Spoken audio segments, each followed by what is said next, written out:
हाय दोस्तों, आज फिर से हम आ चुके हैं एक नेक्स्ट वीडियो में कि हमने बताया था एक नेक्स्ट वीडियो आएगी। उस वीडियो में हम देखेंगे प्रतिबिंबों का बनना। क्या देखेंगे? प्रतिबिंबों का बनना। तो प्रतिबिंब बनाने से पहले किरण आरेख द्वारा प्रतिबिंबों को बनाने से पहले हम देखेंगे प्रतिबिंब बनाने के नियम। यानी प्रतिबिंब बनाने के 3 नियम होते हैं, उन नियम को जानेंगे। उन्हीं नियमों का प्रयोग करके हम दर्पण के प्रतिबिंब को बनाएंगे। तो हम क्या आज पढ़ेंगे?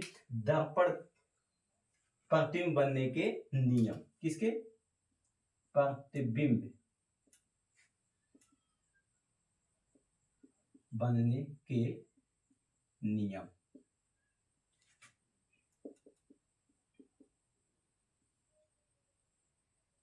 बनाने के नियम कह सकते हो, प्रतिबिंब बनाने के नियम कैसे हैं? बनने के नियम चाहे बनाने के नियम बात। प्रतिबिंब बनाने के नियम। प्रतिबिंब बनाने के 3 नियम। कितने नियम होते हैं? 3 नियम। उन 3 नियमों को जानने की कोशिश करेंगे। और कौन से दर्पण द्वारा? अवतल और उत्तल दर्पण द्वारा हम जानेंगे प्रतिबिंब बनने के नियम। तो उसके लिए हम यहाँ पे देख सकते हैं, हम पहले चित्र बनाएंगे। 2 दर्पण बनाएंगे। एक ये आपका जान सकते हो कौन सा दर्पण है, जिसके उभरे हुए पृष्ठ पे कलाई किया हो, दबे हुए पृष्ठ को क्या हो? परावर्तक हो, उसे हम अवतल दर्पण कहते हैं। तो ये हम उसमें खींच देते हैं एक मुख्य अक्ष। मुख्य अक्ष ये दर्पण का जो गोंद होता है उसके दर्पण का ध्रुव पी कहते हैं ना। और एक प्रतिबिंब और हम बनाएंगे, एक दर्पण और बनाएंगे उत्तल दर्पण, जिसके दबे हुए पृष्ठ पे कलाई करके उभरे हुए पृष्ठ को परावर्तक बना दिया जाए, उसे हम उत्तल दर्पण कहते हैं। ये 2 हमने बनाया। अब इन दोनों के माध्यम से हम क्या करेंगे? नियम को जानेंगे। ऐसे हम कितने नियम पढ़ेंगे? 3 नियम पढ़ेंगे। तो तीन हम बना देते हैं ताकि चित्र के माध्यम से समझना आपको आसान हो। एक दर्पण हमने बनाया, यह दर्पण का ध्रुव पी होता है, ये मुख्य अक्ष, इसे हम कहते हैं मुख्य अक्ष कहते हैं। इसे क्या कहते हैं? मुख्य अक्ष कहते हैं। ये आपकी जो रेखा होती है क्या होती है? आपकी मुख्य अक्ष होती है। मुख्य अक्ष ये भी आपकी क्या है? मुख्य अक्ष। मुख्य अक्ष हो गया ना। यहाँ भी क्या होगा? दर्पण का ध्रुव होगा। एक और बना देते हैं, दर्पण का ध्रुव, इसे क्या कहेंगे? मुख्य अक्ष। एक और बना देते हैं यहाँ पे आपका तीनों ताकि आ जाए, कोई दिक्कत ना हो। ये दर्पण का ध्रुव हो गया। हमने यहाँ पे देख सकते हो, हमने यहाँ पे 6 चित्र बनाए। कितने बनाए? 6 बनाए। 3 अवतल दर्पण के, 3 उत्तल दर्पण के। क्योंकि जो प्रतिबिंब हमको बनाना सीखना है, अवतल दर्पण उत्तल दर्पण दोनों से बनाना सीखना है। तो ये इस साइड का जो आपका है, ये कौन सा दर्पण है? अवतल दर्पण। ये आपका कौन सा है? उत्तल दर्पण। कौन सा दर्पण है? उत्तल। यानी हम इनके माध्यम से जानेंगे प्रतिबिंब बनाने के नियम को। पहले जानेंगे प्रतिबिंब बनने का पहला नियम क्या कहता है।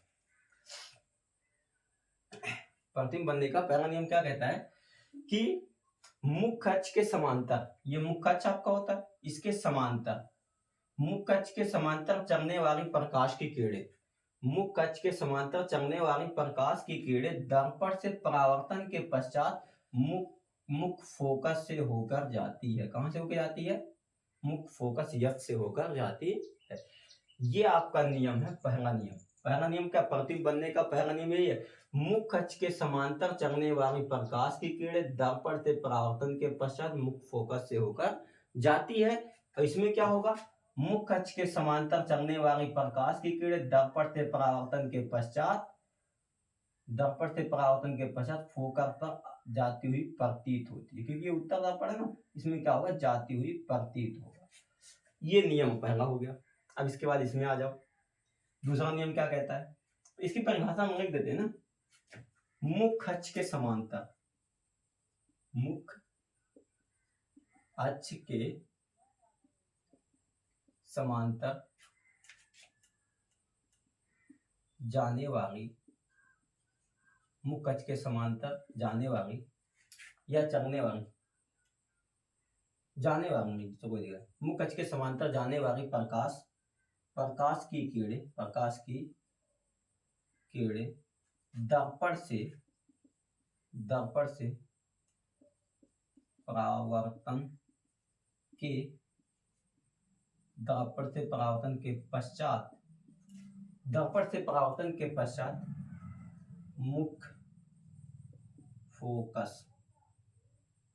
मुख्य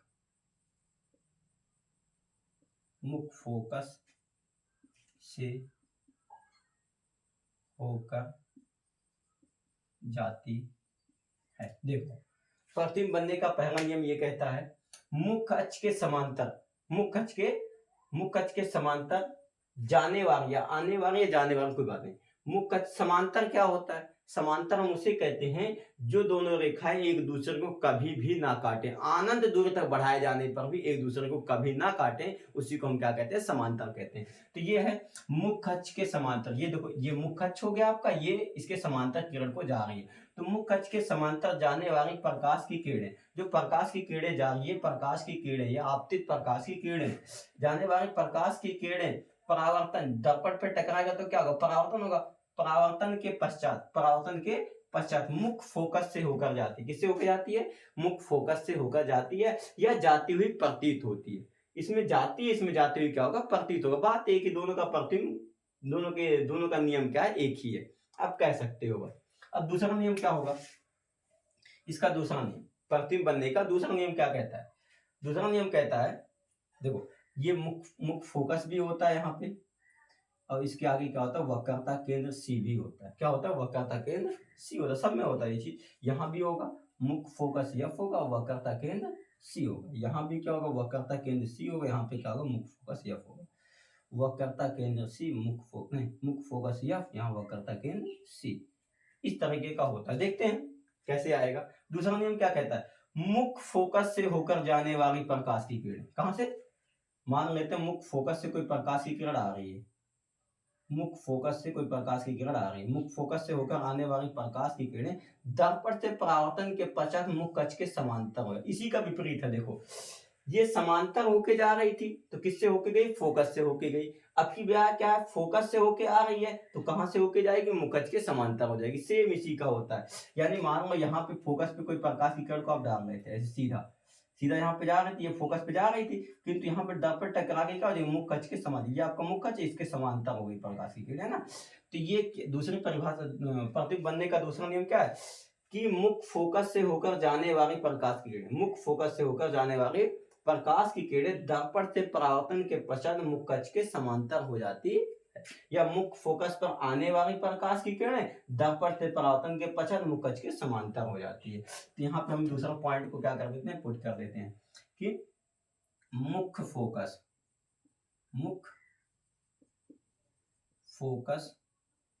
से होकर जाने वाली प्रकाश की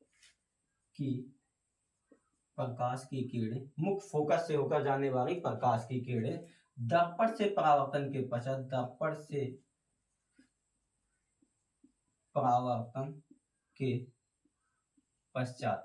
से परावर्तन के पश्चात मुख्य अक्ष के समांतर हो जाती है। मुख्य अक्ष के समांतर हो जाती है। मुख्य अक्ष के समांतर हो जाती है। क्या हो जाती है? मुख्य अक्ष के समांतर हो जाती है। देख सकते हो आप, मुख्य फोकस से होकर जाने वाली प्रकाश की किरणें। देख, इसको चित्र को हम अगर दूसरी जगह बनाना चाहें, यहाँ बना देते हैं। देख सकते हो, ऐसे भी कह सकते हो आप। इस चित्र को ऐसे भी कह सकते हो। दर्पण ने कढ़ाई कर दिया, ये मुख्य अक्ष की गई। यहाँ पे अब क्या है? मुख्य फोकस है। मान लो इधर से प्रकाश की किरण को आप डाल रहे हो, इधर से कोई प्रकाश की किरण मुख्य फोकस से होकर जा रही है कि नहीं जा रही? मुख्य फोकस से होकर जा रही है ना। तो दर्पण से परावर्तन के पश्चात क्या हो जाएगा? मुख्य अक्ष के समांतर। इधर से गई प्रकाश की किरणें, मुख्य फोकस से होकर जाने वाली प्रकाश की किरणें दर्पण से परावर्तन के पश्चात मुख्य अक्ष के समांतर हो जाती है। इसको आप अपने माध्यम से कह सकते हो, ऐसे कह सकते हो, मुख्य फोकस से होकर आने वाली प्रकाश की किरणें, मुख्य फोकस से होकर आने वाली प्रकाश की किरणें दर्पण से परावर्तन के पश्चात मुख्य अक्ष के समांतर हो जाती है। बात कहने का एक ही, चाहे आती हुई को चाहे जाती हुई को, बात एक ही। अब लास्ट में तीसरा नियम जो कहता है, तीसरा नियम क्या कहता है? तीसरा नियम आपका जो कहेगा, तीसरा नियम कहता है वक्रता केंद्र से होकर जाने वाली प्रकाश की किरणें या वक्रता केंद्र से होकर आने वाली प्रकाश की किरणें। कहे चाहे कोई वक्रता केंद्र से प्रकाश जाए चाहे आए, वक्रता केंद्र से होकर जाने वाली प्रकाश की किरणें, वक्रता केंद्र से होकर जाने वाली प्रकाश की किरणें दर्पण से परावर्तन के पश्चात, इधर से मानो कोई प्रकाश की किरण जा रही थी, जाने वाली प्रकाश की किरण दर्पण से परावर्तन के पश्चात उसी मार्ग में वापस लौट आती है।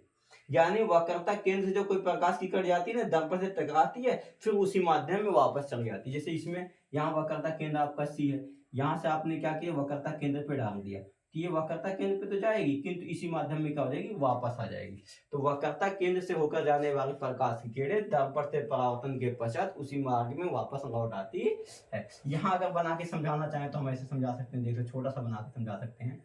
ये मान लेते हैं वक्रता केंद्र, यहाँ मुख्य फोकस यह है, यहाँ हम छोटा सा बना के मान लो इधर से कोई प्रकाश की किरण वक्रता केंद्र से होकर जा रही है, इधर से कोई प्रकाश की किरण गई, वक्रता केंद्र से होकर जाने वाली प्रकाश की किरण दर्पण से परावर्तन के पश्चात उसी मार्ग में वापस लौट जाए, जिधर से गई जहां से उसी पे क्या हो जाएगी, वापस आ जाएगी।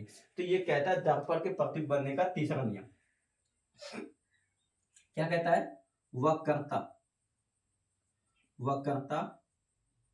केंद्र, वक्रता केंद्र को हम सी कहते हैं, वक्रता केंद्र सी से, वक्रता केंद्र सी से होकर जाने वाली प्रकाश की किरणें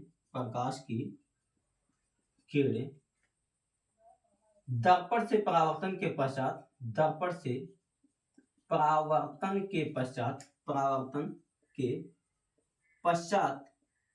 उसी मार्ग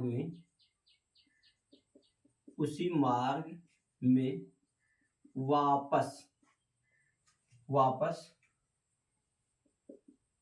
लौट जाती है। उसी मार्ग में क्या होता है, वापस लौट जाती है। देखो वक्रता केंद्र से होकर जाने वाली प्रकाश की, मान लो वक्रता केंद्र से कोई प्रकाश की किरण जा रही, वक्रता केंद्र से होकर जाने वाली प्रकाश की किरणें दर्पण से परावर्तन के पश्चात उसी मार्ग में वापस लौट आती है। देखो मिल गया, वक्रता केंद्र से होकर जाने वाली प्रकाश की किरणें दर्पण से परावर्तन के पश्चात उसी मार्ग में वापस लौट जाती है, यानी उसी मार्ग में वापस लौट आती है, जाती है, बात एक ही है। ये आपके थे प्रतिबिंब बनने के 3 नियम, जो आपके बहुत इंपॉर्टेंट है। ये तीनों नियम के यहाँ आपके बहुत इंपॉर्टेंट है। अगर ये नियम आपको नहीं याद होगा तो आप प्रतिबिंब नहीं बना पाओगे। आज ये वीडियो यहीं समाप्त करेंगे। अब इसके आगे की वीडियो में प्रतिबिंब बनाने के नियम तो आप देख चुके हो, प्रतिबिंब बनने के नियम क्या कहते हैं, अब नियम आप जान गए हो, तो अब हम देखेंगे प्रतिबिंब बनाना, यानी प्रतिबिंब बनता कैसे। सबसे आसान तरीका पाओगे प्रतिबिंब बनाने का नियम, मात्र 3 लाइन या 4 लाइन में आपका पूरा प्रतिबिंब बन के क्या हो जाएगा, तैयार हो जाएगा। 2 नियम का प्रयोग होगा प्रतिबिंब बनाते समय, इन तीनों नियमों में से 2 नियम का प्रयोग करके उसके बाद 4 हेडिंग आपको लिखनी है, आपको तुरंत आपकी क्या हो जाएगी, ये प्रतिबिंब बनने का नियम आ जाएगा। प्रतिबिंब बनाया कैसे जाता है, बहुत आसान तरीका है बनाने का। अब इसके आगे नेक्स्ट वीडियो में हम देखेंगे प्रतिबिंब बनता कैसे। ये आपका प्रतिबिंब बनने के नियम। अब चाहो तो स्क्रीनशॉट ले सकते